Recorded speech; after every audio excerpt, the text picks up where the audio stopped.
آج جو چیز آپ کے سامنے مجھے رکھنی ہے وہ نبی کریم صلی اللہ علیہ وسلم کے ساتھ کیا ادب ہونا چاہیے، کون سا ادب ملحوظ رکھنا چاہیے، وہ ہے۔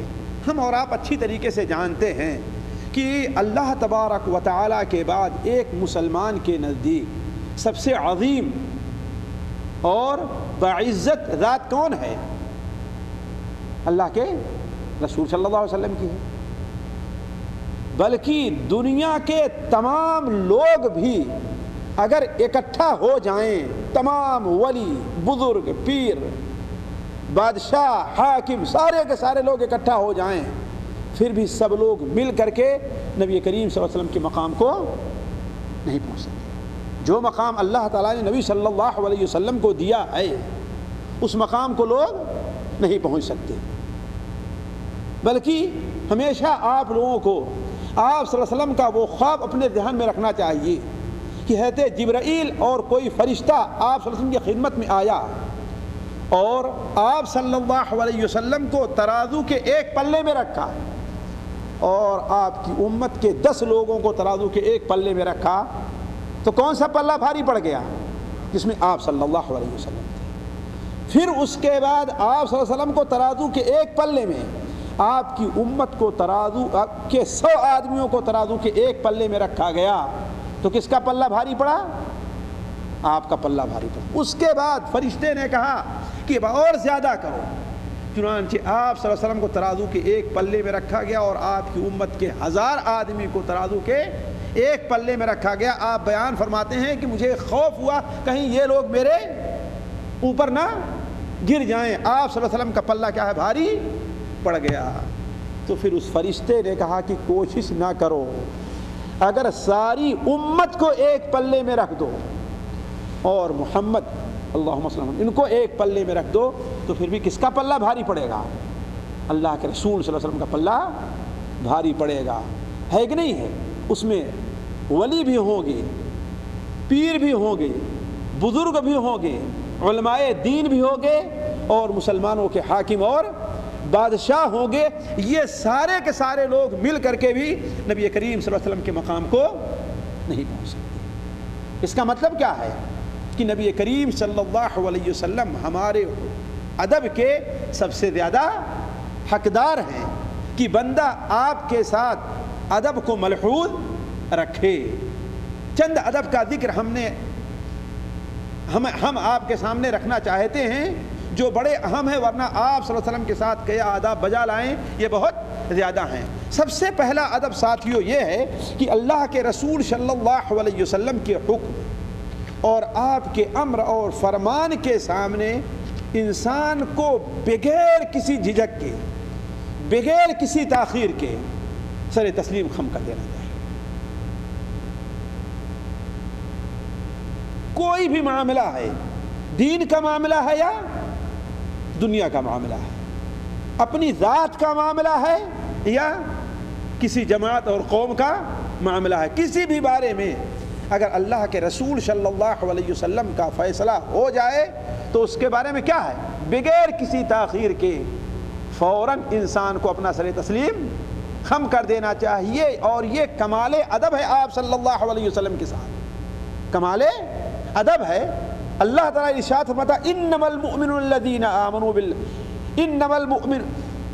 انما کان قول المؤمن اذا دعوا الی اللہ ورسولہ، مسلمانوں کا قول یہ ہے جب اللہ اور اس کے رسول کی طرف بلایا جائے کہ وہ کوئی فیصلہ کرے تو انہیں کیا کہنا چاہیے؟ سمعنا واطعنا واولئک هم المفلحون، ہم نے سن لیا اور ہم نے مان لیا، اطاعت کر لی، اور یہی لوگ کامیاب ہونے والے ہیں۔ اور وہی جماعت سب سے زیادہ کامیاب ہے جو سب سے زیادہ اللہ تک رسول صلی اللہ علیہ وسلم کی پیروی کرتی رہی ہے۔ سنن ابو داؤد، مستدرک حاکم اور متعدد کتب حدیث میں ہے کہ آپ صلی اللہ علیہ وسلم ایک بار خطبہ دے رہے تھے۔ آپ خطبہ جب شروع کیے، ممبر پر بیٹھے، تو آپ نے فرمایا اجلسو، اے لوگو بیٹھ جاؤ۔ حضرت عبداللہ بن مسعود رضی اللہ عنہ مسجد میں داخل ہو رہے تھے اور وہی مسجد کے دروازے ہی پر تھے۔ آپ کا یہ فرمان سننا تھا اجلسو، کہ وہیں پر سارے کے سارے لوگ بیٹھ گئے۔ وہیں پر وہ بھی بیٹھ گئے. تو آپ نے دیکھا تو فرمایا اے ابن مسعود آگے آؤ, ان لوگوں سے میرا خطاب ہے جو یہاں پر سامنے موجود ہیں. اور یہ بات وہی نہیں کہ آپ سامنے موجود ہو, نہیں, بلکہ آپ اگر کوئی خبر بھی کسی کو بھیجا کرتے تھے تو صحابہ کرام فوراً آپ کے حکم کے سامنے سر تسلیم خم کر لیا کرتے تھے. مثال کے طور پر جب شراب حرام ہوئی ہے تو آپ صلی اللہ علیہ وسلم نے ایک پکارنے والے کو پکارا ہے کہ جا کے مدینے کی گلیوں میں پکار دو کہ شراب حرام ہو گئی ہے. راوی حضرت انس بن مالک بیان کرتے ہیں کہ جو لوگ شراب پی رہے تھے ان کے ہاتھ میں پیالہ تھا اور ہونٹوں تک شراب تھی, لیکن پکارنے والے کی یہ پکار سننا تھا کہ سارے لوگوں نے اپنے شراب کو اڑیل دیا, یہاں تک کہ مدینے کی گلیوں میں شراب بہہ نکلی. ہے کہ نہیں؟ ذرا سوچیں آج ہمارے پاس اللہ کے رسول کتنا فرمان آتا ہے, کتنے اللہ کے حکم ہمارے سامنے بیان کیا تھا, لیکن ہماری زندگی میں تبدیلی نہیں آتی. اور ساتھیوں یہ انسان کی بہت بڑی بدبختی ہے اور بڑی بے ادبی ہے کہ اللہ کے رسول کا حکم اس کے سامنے بیان کیا جائے اور اس کو مانے نہیں. آپ نے صحیح مسلم شریف کی وہ حدیث سنی ہوگی کہ ایک شخص آپ صلی اللہ علیہ وسلم کی خدمت میں آیا اور بائیں ہاتھ سے کھانے لگا, تو آپ نے کیا فرمایا؟ کل بیمینک, دائیں ہاتھ سے کھاؤ. اب چونکہ وہ اپنے قبیلے کا سردار تھا, بڑا تھا, اسے یہ اچھا نہیں لگا کہ ہمیں یہ مولوی ٹوک رہا ہے کہ ہاں دائیں ہاتھ سے کھاؤ. اس نے کہا کہ دائیں ہاتھ سے تو میں نہیں کھا سکتا. آپ نے فرمایا تو دائیں ہاتھ سے نہ کھا سکے. چنانچہ راوی کہتے ہیں کہ اس کے بعد سے اس کا دایاں ہاتھ اس کے منہ تک کبھی پہنچ نہیں سکا. تو انسان اس سے بھی ڈرے کہ اللہ کے رسول صلی اللہ علیہ وسلم کی نافرمانی ہم کریں تو کہیں آپ کی بد دعا کے ہم حقدار نہ بن جائیں. دوسرا حق نبی کریم صلی اللہ علیہ وسلم کا یہ ہے کہ آپ کی خبر پر انسان مکمل تصدیق کر دے. جیسے آپ کے فرمان کو فوراً مان لے, اسی طریقے سے آپ کا اگر کوئی خبر دے رہے ہیں, آپ گزری ہوئی خبر ہے, آنے والی ہے, پہلی ہے, تو کیا ہے اسے فوراً مان لینا چاہیے. اس کے بارے میں شک اور شبہے کے اندر نہیں پڑنا چاہیے, چاہے وہ ہماری عقل میں آتی ہے یا ہماری عقل میں نہیں آتی. کیوں؟ اللہ تعالیٰ فرماتا ہے وما ينطق عن الهوى ان هو الا وحی یوحی. رسول اپنی طرف سے کوئی بات نہیں کہتا, وہی بات کہتا ہے جو اس کی طرف کوئی وحی کی جاتی ہے. اور اسی میں انسان کی خیر ہے کہ اللہ کے رسول کی ساری باتوں کی تصدیق کر دے. اور اگر کوئی بات, ساتھیوں میں سمجھتا ہوں کہ آج ہمارے اندر لوگ مختلف قسم کے امراض کے شکار ہیں, مختلف قسم کی پریشانیوں کے اندر مبتلا ہیں, مختلف قسم کی مصیبتوں کا سامنا ہے. کوئی اپنی بیوی سے پریشان, کوئی اپنے بیٹے سے پریشان, کوئی اپنی روزی سے پریشان, کوئی اپنی صحت سے پریشان, کوئی اپنی جماعت سے پریشان, کوئی اپنے کفیل سے پریشان, کوئی اپنے مغفور سے پریشان. اس کی سب سے بڑی وجہ ہو سکتی ہے کہ ہماری زندگی میں اللہ کے رسول صلی اللہ علیہ وسلم کی اطاعت اور آپ کی باتوں کی تصدیق نہیں. سنن ترمذی میں ہے کہ آپ صلی اللہ علیہ وسلم نے ایک بار فرمایا, سفر سے واپس آ رہے تھے, کہ اے لوگوں, اپنے گھر میں اپنی بیویوں کے پاس اگر سفر میں تم ہو تو اچانک نہ کود پڑو. تم اچانک نہ کود پڑو. کیوں؟ اس لیے کہ ہو سکتا ہے کہ تمہیں کوئی ایسی چیز نظر آ جائے جو تمہیں بری لگے, کسی بھی قسم کی ہو. تم اچانک آئے, تمہاری بیوی نے ایسی کیفیت بنا رکھی ہے, ایسی حیت بنا رکھی ہے کہ تمہیں اس سے نفرت ہونے لگے. وہاں پر کوئی ایسا آدمی موجود ہے جس سے تم اپنی بیوی سے نفرت, یا ہو سکتا ہے کوئی عورت ہی موجود ہو اور تم سمجھو کہ وہ مرد ہے. جیسا ہوا ایک صحابی کے ساتھ کہ وہ اچانک اپنے گھر کے اندر داخل ہوئے اور انہوں نے دیکھا کہ کوئی اور آدمی, بسا اوقات جانتے ہیں لباس وغیرہ یا کم لباس ملے پہننے کے لیے تو ایسا ہوتا ہے کہ رات میں پہچانے سکتا کہ یہ مرد ہے یا عورت ہے. تو ان کی بیوی کو کوئی دوسری عورت کنگھی کر رہی تھی, وہ تلوار نکالے کہ اسے فوراً یہ کون, کوئی مرد ہے ہمارے گھر کے اندر آیا ہوا ہے. تو آپ صلی اللہ علیہ وسلم کی جو یہ خبر ہے کہ ہو سکتا ہے تمہیں کوئی ایسی چیز نظر آئے جو تمہیں ناپسند ہو. اسی لیے سنن ترمذی میں ہے کہ ایک شخص, دو شخص نے آپ کی بات نہیں مانی اور مدینہ منورہ میں داخل ہوئے تو انہیں اپنی اہل میں ایسی چیز دکھائی دی جو انہیں ناپسند تھی. وہ کیا چیز تھی اللہ بہتر جانتا ہے. تو آپ جس چیز کی بھی خبر دیں انسان کو اس پر اسے قبول کر لینا چاہیے. اور آپ صلی اللہ علیہ وسلم کی طرف سے کوئی بھی فیصلہ ہو, اسے مان لینا چاہیے کہ اس بارے میں اللہ کے رسول کا یہ فیصلہ ہے، اس بارے میں اللہ کے رسول صلی اللہ علیہ وسلم کا یہ حکم ہے، یا ایھا الذین آمنوا لا تقدموا بین یدی اللہ ورسولہ۔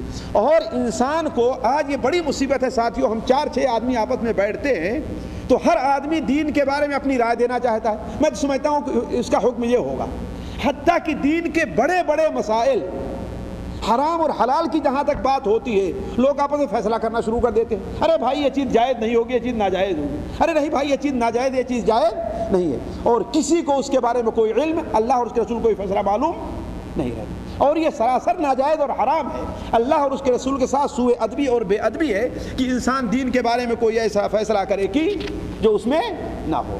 اسی طریقے سے نبی کریم صلی اللہ علیہ وسلم کی آواز کے اوپر اپنی آواز کو بلند نہیں کرنا چاہیے، اور یہ بہت بڑا گناہ ہے۔ حضرت عمر فاروق، حضرت ابوبکر کے بارے میں آپ لوگوں کا کیا خیال ہے؟ کیا خیال ہے ان کے بارے میں؟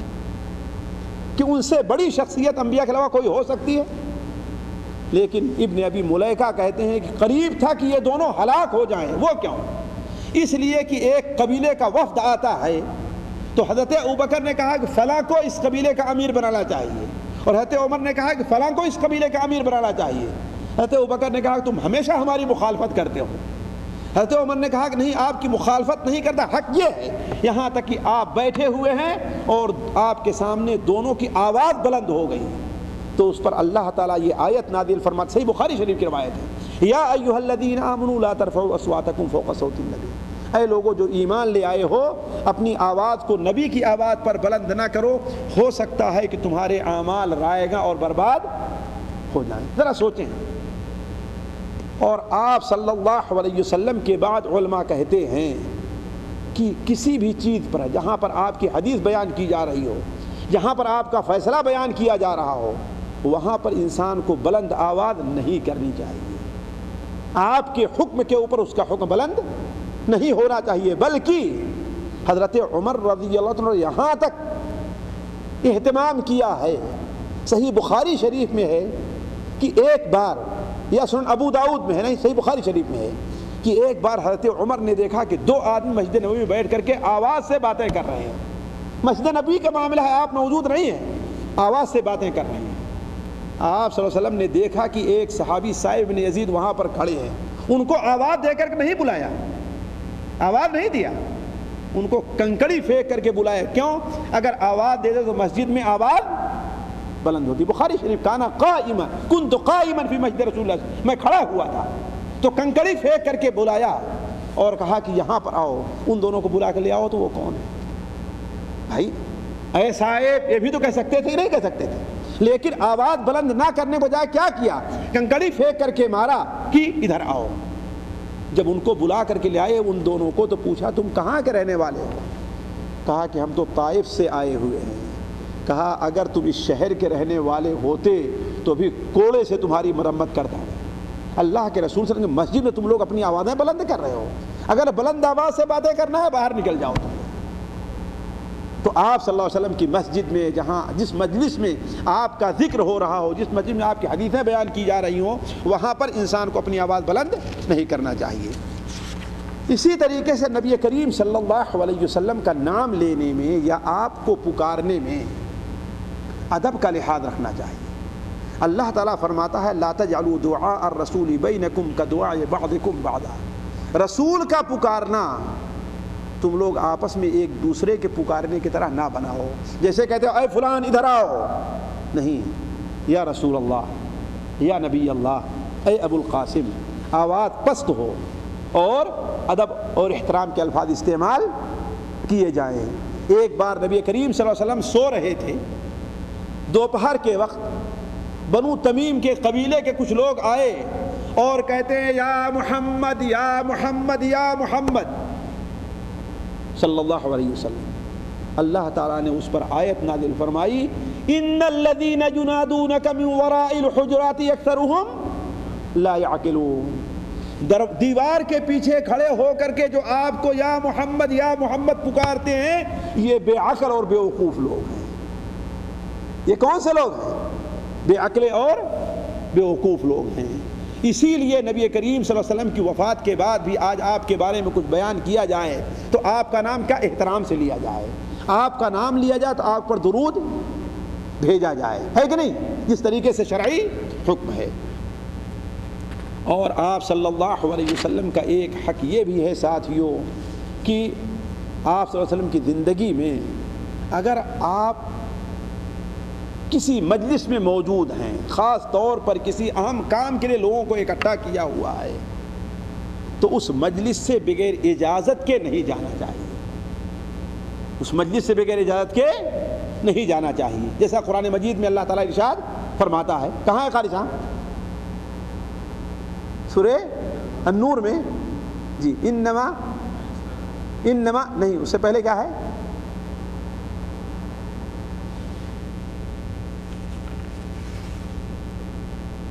انما المؤمنون الذين آمنوا بالله ورسوله واذا كانوا معه على امر جامع لم يذهبوا حتى يستأذنوا۔ مومن وہ ہیں جو اللہ اور اس کے رسول پر ایمان لے آتے ہیں، اور رسول کے ساتھ اگر کسی عام اجتماع میں ہیں جس میں مشورہ ہو رہا ہے، جہاد کے لیے نکلے ہوئے ہیں، نماز کے لیے نکلے ہوئے ہیں، تو بغیر رسول کی اجازت کے واپس نہ جائیں۔ اسی حکم میں کہتے ہیں ساتھیوں، اگر کوئی مجلس ہے جس میں اللہ کے رسول کی حدیث پڑھی جا رہی ہے یا دینی مقصد کے لیے لوگوں کو اکٹھا کیا گیا ہے، اہل علم کو، اور وہاں شرعی حکم ہے، تو اس مجلس سے بغیر اجازت کے اٹھ کر کے نہیں جانا چاہیے، بغیر اجازت کے اٹھ کر کے نہیں جانا چاہیے۔ اور آخری چیز جو اللہ کے رسول صلی اللہ علیہ وسلم کے ادب میں داخل ہے وہ یہ ہے کہ آپ صلی اللہ علیہ وسلم کے کسی بھی فرمان کو انسان مشکل اور بھاری نہ سمجھے۔ ساتھیوں ذرا غور کرنے کی بات ہے، آپ سوچیں ایک آدمی جس کا آپ بڑا احترام کرتے ہیں اور بڑی محبت کرتے ہوں، آپ کے گھر میں آ جائے تو آپ اس کی خدمت کرتے ہوئے تھکتے نہیں خدمت کرتے، بلکہ گستاخی معاف، آپ لوگوں میں سے جو یہاں اپنی فیملی کے ساتھ رہی ہے، اپنے گھر جاتے ہوں گے تو ذرا سوچیں کہ شاید آپ کے جانے سے پہلے آپ کی بیوی ہو یا آپ کی ماں ہو اپنے لیے چائے بھی نہیں بناتی، شاید نہ بنائے، ہے کہ نہیں، لیکن آپ جائیں گے تو آپ کے لیے ہر خدمت وہ کرنے کے لیے تیار ہے۔ آپ اگر کوئی کسی، بلکہ اسے خوشی ہوگی کہ آپ کوئی چیز اس سے طلب کریں، ہے بات صحیح کہ نہیں صحیح ہے؟ تو اللہ کے رسول صلی اللہ علیہ وسلم ذات اس سے بڑی عظیم ہے کہ آپ کوئی بھی حکم دیں ہمیں، آپ کو وہ حکم دین سے متعلق ہے یا دنیا سے متعلق ہے، اسے بھاری نہیں سمجھنا چاہیے۔ ارے بھائی یہ کام تو ہم سے نہیں ہو سکتا، یہ کام تو بڑا مشکل ہے، جبکہ دنیا کے کتنے کام جس میں آپ کا فائدہ نظر آتا ہے آپ اس کو مشکل نہیں سمجھتے۔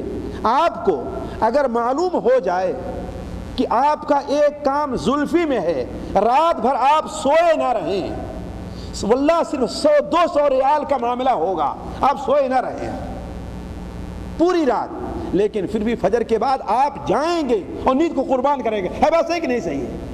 اس کے برخلاف اگر کسی دینی مجلس میں بلایا جائے کہ اللہ کے رسول کی حدیث پڑھی جا رہی ہے، تو اس کا کیا مطلب ہوا کہ آپ کے نزدیک اللہ کے رسول صلی اللہ علیہ وسلم کا مقام اس سے کم ہے، نعوذ باللہ من ذلک۔ تو کہنے کا مطلب اللہ کے رسول کو کوئی بھی فرمان ہے، کوئی بھی حدیث ہے، اسے مشکل نہیں سمجھنا چاہیے، اسے آسان سمجھنا چاہیے، اور نہ یہ سمجھنا چاہیے کہ کاش کہ آپ نے یہ نہ فرمایا ہوتا تو۔ اور شاید عام لوگ اس کا اندازہ نہ لگا لیں جو لوگ علمی میدان میں کام کرتے ہیں، اگر کوئی ایسی حدیث ان کے سامنے آتی ہے کہ جس مسلک پر وہ عمل پیرا ہیں اس مسلک کے خلاف ہے، تو ان کے دل میں یہ خیال گزرتا ہے کاش کہ یہ حدیث نہ ہوتی۔ یہ بھی اللہ کے رسول کا سوء ادبی ہے۔ آپ کا جو بھی فرمان ہے اسے انسان کو بڑی خوشی کے ساتھ قبول کر لینا چاہیے۔ یہ چند آداب ہے جو نبی کریم صلی اللہ علیہ وسلم کے ہمارے اور آپ کے اوپر ہیں، بیان کیے گئے۔ اللہ تعالیٰ سے دعا ہے کہ اللہ تعالیٰ ہمیں اور آپ کو نبی کریم صلی اللہ علیہ وسلم کے آداب کے ادا کرنے کی توفیق عطا فرمائے۔ اللہ تعالیٰ ہمارے اور آپ کے دل میں آپ کی محبت ڈال دے، آپ کے حقوق کی ادائیگی کہ ہمیں توفیق بخشے، اور حشر کے میدان میں اللہ تعالیٰ ہمیں اور آپ کو نبی کریم صلی اللہ علیہ وسلم سے ہمارا اور آپ کا حشر کرے۔ سبحانک اللہم و بحمدک، اشہد ان لا الہ الا انت، استغفرک و اتوب